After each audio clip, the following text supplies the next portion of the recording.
Wali Kota Makassar Muhammad Ramdan Pumantau memantau sejumlah lokasi banjir di Makassar.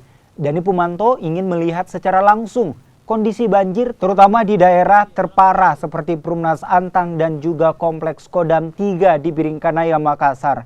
Selain ketiga lokasi banjir, Dani Pumantau juga memantau luapan sungai Biringjene yang disebut jadi penyebab banjir.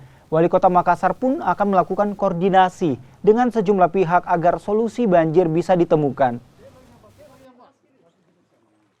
Yang hari ini kita bisa kesimpulkan bahwa Sungai Biringjene ini mengalami pendangkalan. Kenapa? Pada saat air surut, pasang surut, di sini tidak surut.